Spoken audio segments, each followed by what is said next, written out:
Olá, meus irmãos, tudo bem com vocês? Vamos para mais uma lição da Escola Sabatina. Então, se você não pegou a sua lição, já pegue aí, pegue a Bíblia também, para juntos a gente analisar o que a lição tem a nos ensinar. A lição do trimestre é o Evangelho de Marcos, né? Todo o Evangelho de Marcos que nós vamos ver nesse trimestre.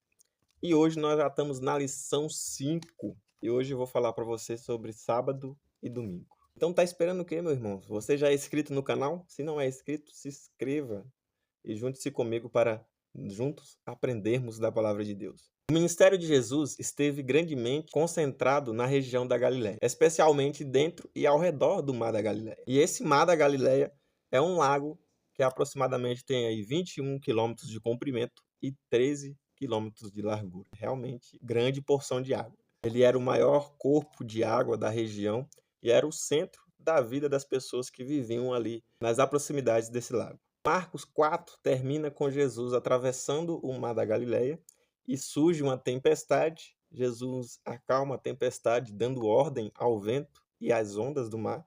E Marcos 6 também termina com uma história semelhante, só que desta vez Jesus estava andando sobre as águas, indo de encontro aos seus discípulos. Entre essas cenas, nas águas, há vários milagres de Jesus que foram realizados em terra e a primeira atividade missionária dos discípulos. Essas histórias serão o assunto da lição desta semana. As características predominantes dessas histórias, elas permitem que o leitor perceba quem é Jesus, porque ele é o único capaz de acalmar a tempestade, de curar um endemoniado, de ressuscitar uma menina, de curar uma mulher que simplesmente só tocou na sua veste, alimentar 5.000 homens com alguns pães e peixes, e também andar sobre as águas. Essas demonstrações incríveis de Jesus fizeram com que os discípulos percebessem que ele é o Filho de Deus.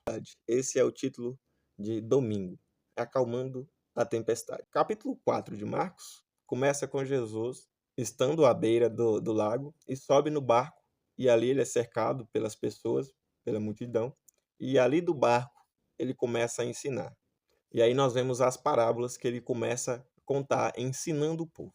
Ele passou ali o dia inteiro ensinando por parábolas e chegou o momento de atravessar o mar da Galileia junto com os discípulos. Então pegue a sua Bíblia e acompanhe comigo. Versículo 35. Naquele dia, ao anoitecer, disse ele aos seus discípulos: Vamos para outro lado. Deixando a multidão, eles o levaram no barco, assim como estava. Outros barcos também o acompanhavam. Levantou-se um forte vendaval e as ondas se lançavam sobre o barco, de forma que este ia se enchendo de água. Jesus estava na popa, dormindo, com a cabeça sobre um travesseiro. Aqui nós vemos a humanidade de Jesus, né? Que após Jesus passar o dia inteiro ensinando, nós vemos que Jesus sentia cansaço. E aqui nós vemos que ele dormia. Então nós vemos aqui a humanidade de Jesus, o divino no humano. Os discípulos o acordaram e clamaram: Mestre, não te importa que morramos? Ele se levantou, repreendeu o vento e disse ao mar: Aquieta-se, acalme-se. O vento se aquietou e fez-se completa bonança. Então perguntou aos seus discípulos: Por que vocês estão com tanto medo? Ainda não têm fé? Eles estavam apavorados e perguntavam uns aos outros: Quem é este que até o vento e o mar lhe obedecem? Então Jesus estava no barco e estava dormindo.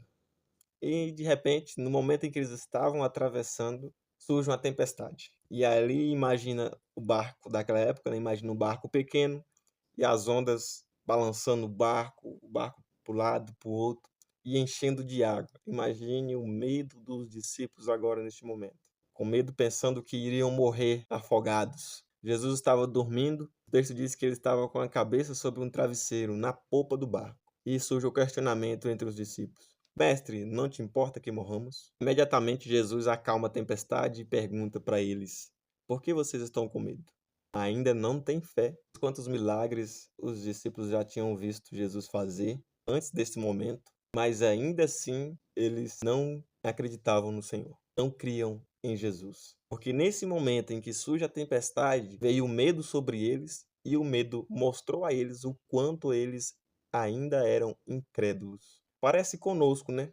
Às vezes, quando surge uma adversidade da vida, nas nossas vidas, a gente tem medo, a gente olha tanto para a tempestade, né?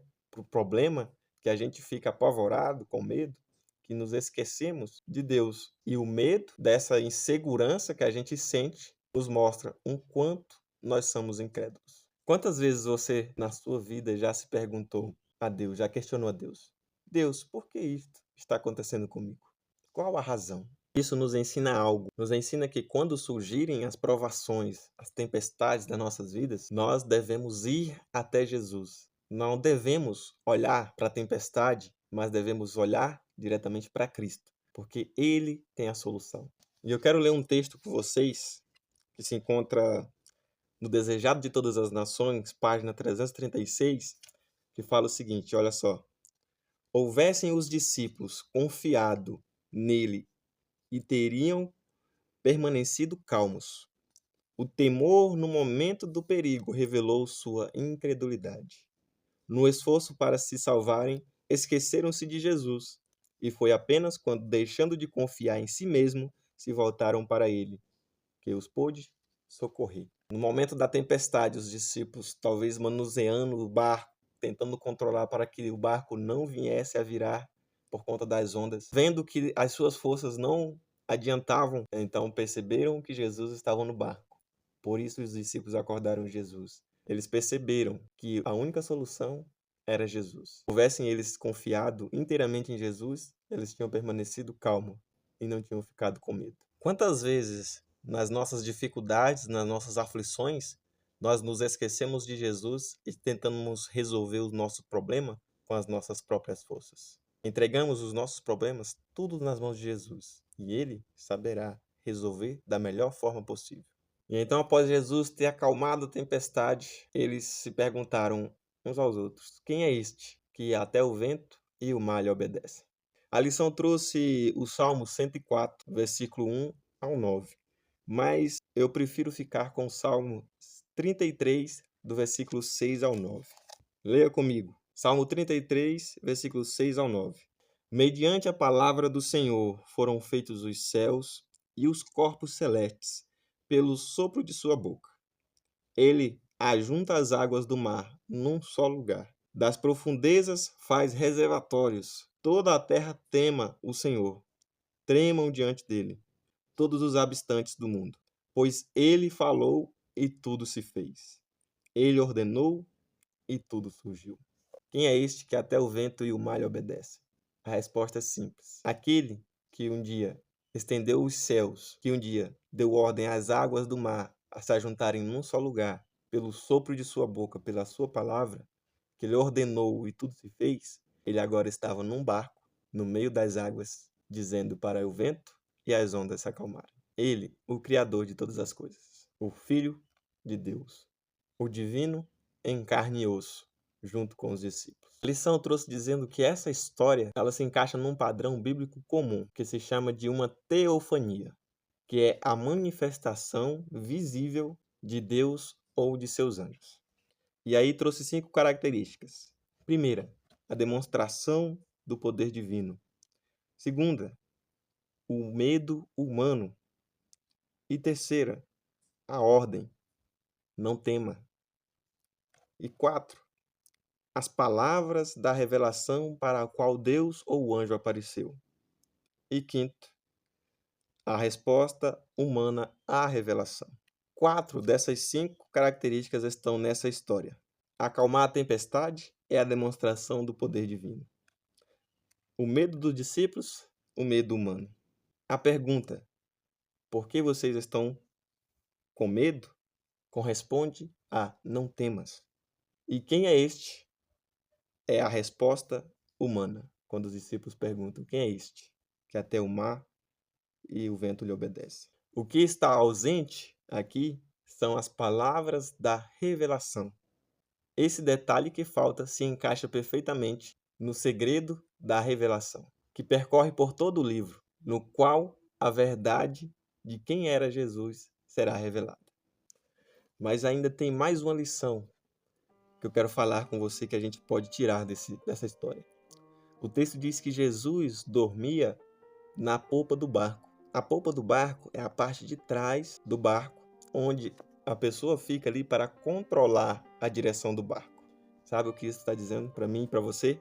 Que Jesus é o dono da direção das nossas vidas. Ainda que nós tentamos conduzir nós mesmos a nossa vida, é Jesus que está na direção do barco da nossa vida. Os discípulos estavam com medo de que morressem ali naquele momento, na tempestade. Mas Jesus deu a resposta final para essa história. Ainda isto nos ensina outra coisa, que Jesus não nos livra das tempestades, das dificuldades da nossa vida. Mas uma coisa eu sei, nas dificuldades da nossa vida e nas provações, Jesus estará conosco. Ele estará junto conosco no barco das nossas dificuldades. E aproveitando, eu quero ler mais um texto aqui com você, nos manuscritos de Ellen White. Diz assim: Deus muitas vezes leva os homens a uma crise para lhes mostrar a sua fraqueza e apontar-lhes a fonte da força. Se orarem e vigiarem em oração, lutando com bravura, seus pontos fracos se transformarão em pontos fortes. Deus não nos livra das tempestades, mas Ele estará conosco no meio das tempestades. E é na tempestade que Ele nos mostra as soluções de todos os nossos problemas. Quando nós depositarmos a nossa confiança nele, Ele se levantará e acalmará a tempestade. Este foi os ensinamentos da lição de domingo. Convido a você para orarmos neste momento e agradecer pelas lições que Deus nos ensina através da sua palavra. Senhor nosso Deus, obrigado pela lição da Escola Sabatina, que nos tem ensinado grandes lições. Te pedimos e rogamos para o Teu Santo Espírito, Senhor, nos guiar no caminho da verdade e guardar todos os Teus ensinamentos que o Senhor nos ensina em nosso coração. Que sejam selados no nosso coração e na nossa mente todas as Tuas palavras. E peço ao Senhor que abençoe esta pessoa que assistiu esse vídeo, que tenha lhe ajudado a perceber que o Senhor estará conosco em todas as nossas situações da nossa vida. Que o Senhor é quem direciona o caminho da nossa jornada. Te agradecemos em nome de Jesus Cristo. Amém. Aguardo você para a próxima lição.